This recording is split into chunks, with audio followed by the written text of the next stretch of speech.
மகாபெரிவாச்சன் லலிதா ரகசிய சகஸ்ரநாமத்தில் வாக்தேவதைகள் அம்பிகையின் நாமங்களாக சொல்லி அவளுடைய ரூபம் எப்படி இருக்கும் என்றால் நம்முடைய மனதாலும் வாக்காலும் சொல்ல முடியாத அளவுக்கு எண்ண முடியாத அளவுக்கு ரூபம் உடையவள் அப்படின்னு சொல்லிட்டாங்க.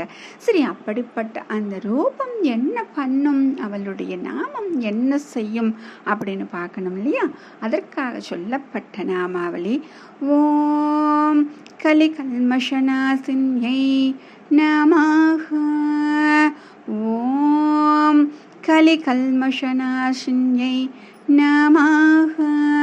இந்த கலி அப்படிங்கிறது இதில் என்ன சொல்லியிருக்காங்க? கலியுகம்.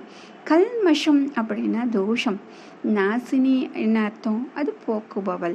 இப்போ இதில் கலி தோஷத்தை போக்குபவளாக அவள் இருக்கிறாள். அப்படின்னா என்ன அர்த்தம்? இப்போ கலியுகம் ரொம்ப மோசமாக இருக்கா அப்படின்னா கண்டிப்பாக கிடையாது. ஒவ்வொரு யுகத்திற்கும் ஒரு தர்மம் உண்டு.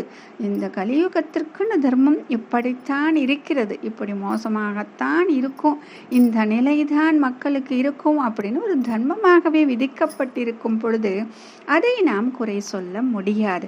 அப்போ கலிபுருஷனை நாம் தப்பு சொல்லலாமா அப்படின்னா கண்டிப்பாக தப்பு சொல்லக்கூடாது. அப்போ இந்த யுகத்திற்கு உண்டான தர்மம் இது அப்படின்னு நமக்கு தெரிஞ்சுக்கிச்சு.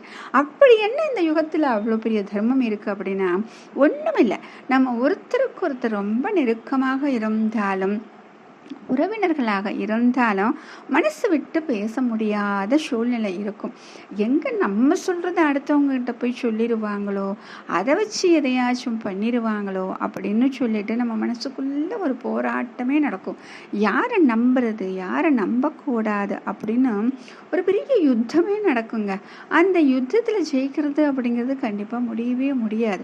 அந்த அளவுக்கு இந்த யுக தர்மங்கள் நம்மை ஆட்டி படைத்து கொண்டு இருக்கின்றன. இப்போ இது எல்லாம் எப்பங்க நடக்கும்? மனதில் சதா சர்வகாலமும் கெட்ட எண்ணங்கள், யாரை எப்படி கெடுப்பது, என்ன செய்வது, அவருடைய சந்தோஷத்தை எப்படி போக்குவது, அவருக்கு என்ன பண்ணலாம் செய்யலாம், அந்த பொறாமை அது இதுன்னு சொல்லிட்டு துவேஷம்னு மனசுக்குள்ளே அப்படியே சுற்றிக்கிட்டே இருக்கு. இந்த கெட்ட எண்ணங்கள் வர வர என்ன ஆகும் அப்படின்னா கெட்ட செயல்கள் வர ஆரம்பிக்கும்.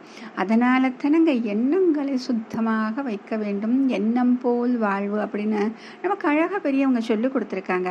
அப்போ இதெல்லாம் வந்தால் என்ன ஆகும் அப்படின்னு கேட்குறீங்களா? ஒன்றுமே இல்லை. நம்ம இதுதான் கடைசி பிறவி, நாம் மோட்சத்தை அடைய போகிறோம் நம்ம நினைப்போம். மனித பிறவி வந்துருச்சுன்னு இந்த எண்ணங்கள் வந்துச்சு அப்படின்னா டவுட்டே இல்லைங்க, அடுத்ததான் நமக்கு ஒரு பிறவி இருக்கு. இன்னும் ஜனன மரண சக்கரத்தில் சுற்றி சுற்றி சுற்றி நம்ம வரத்தான் போகிறோம்.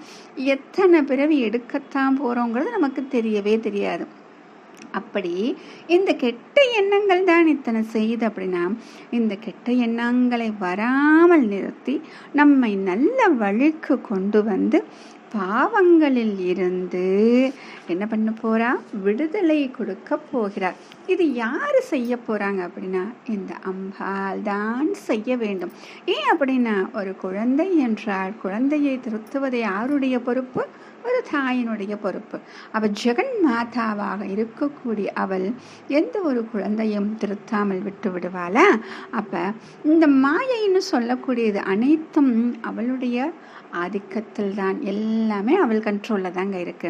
ஏன் அப்படின்னா மாயையின் ஸ்வரூபமாகவே அவள் விளங்கி கொண்டிருக்கிறாள்.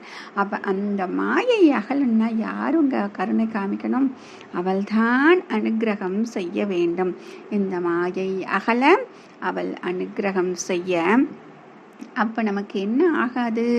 அடுத்தது இந்த கெட்ட எண்ணங்கள் நம்மிடம் வராது. அதனால தான் லலிதாதிசையில் இதே நாமத்தை வேற மாதிரி சொல்லியிருப்பாங்க, கலி தோஷ ஹரா அப்படின்னு சொல்லியிருக்காங்க. இல்லை கலிகல்மஷ நாசினின்னு சொல்லியிருக்காங்க, அல்ல ஹரா சொல்லியிருக்காங்க. அப்போ கலியுக தர்மங்களின் தோஷங்களை தன்னுடைய நாமஸ்மரணத்தால் போக்குபவள். அப்போ எவ்வளவு பெரிய அந்த தோஷம் அவளுடைய நாமத்தை சொன்னதாலே சதா சர்வகாலம் அவளுடைய நாமத்தை நாம் ஸ்மரணம் செய்து கொண்டிருந்தாலே போகிறது என்றால் எவ்வளவு பெரிய கருணாமூர்த்தியாக அவள் இருக்கிறார். அம்பாளுடைய நாமத்தை சொல்லிக்கொண்டே இருந்தால் என்ன ஆகுங்க? இந்த கலி தோஷத்தில் நம்ம சிக்க மாட்டோம். அதற்குள் சிக்கிக்கொண்டால் மீண்டும் மீண்டும் அந்த ஜனன மரண சக்கரம் தான். அப்போ அதற்குள் சிக்கி கொள்ளக்கூடிய அந்த சூழ்நிலை வராது. எப்படிப்பட்ட துன்பம் இருந்தாலும் அந்த துன்பத்தில் இருந்து நம்மை காத்து விடுவாள், நமக்கு ஒரு கவச்சம் போல இருப்பாள் அப்படின்னு சொல்றாங்க. அதுதான் அந்த கவச்சமாகத்தான் அவளுடைய நாமம் இருக்கிறது. மகா பெரியவா சரணம்.